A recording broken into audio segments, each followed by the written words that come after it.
Jeshi la Polisi mkoa wa Morogoro linaendelea kutoa tahadhari kwa wananchi wote wa mkoa wa Morogoro wakati huu wa kipindi cha mvua zinazoendelea kunyesha ili kuweza kuokoa maisha ya watu pamoja na mali.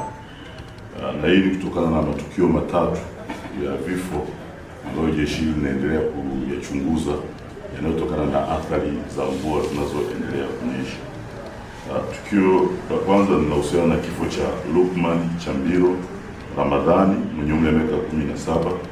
Huyu ni dereva wa pikipiki mkazi wa Mwembe Songwe, manispaa ya Morogoro. Hii tukio la kifo chake lilitokea Disemba 19, 2025 jioni katika mtaa wa Itigi, kata ya Mwembe Songwe. Huyu alikufa wakati akiendelea na matibabu baada ya kuangukiwa na waya unaodhaniwa kuwa na umeme wakati akiendesha pikipiki yake.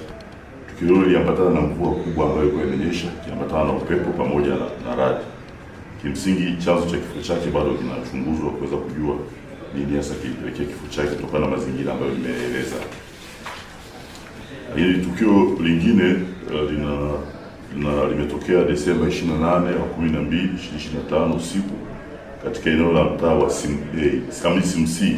Hii ni kata ya Mji Mpya, manispaa ya Morogoro, ambapo mtu mmoja aliyefahamika kwa jina la Onesmo Chumvi mwenye umri wa miaka 50, huyu ni mkazi wa mtaa wa Simsi, alikufa akiwa anaendelea na matibabu katika hospitali ya rufaa mkoa wa Morogoro kutokana na kuangukiwa na ukuta wa nyumba aliyokuwa anaishi.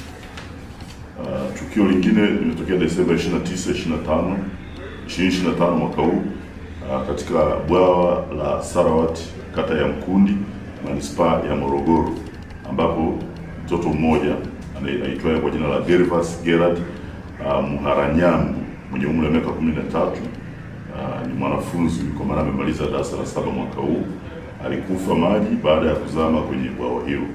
Kwa hiyo mwili wa marehemu uliweza kuokolewa na kukimbizwa hospitalini, lakini baadaye ilibainika kwamba amefariki. Kwa hiyo mwili umekabidhiwa kwa ndugu kwa ajili ya mazishi.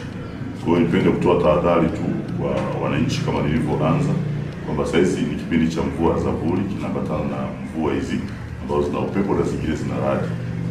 Kwa hiyo kila mmoja achukue tahadhari za kiusalama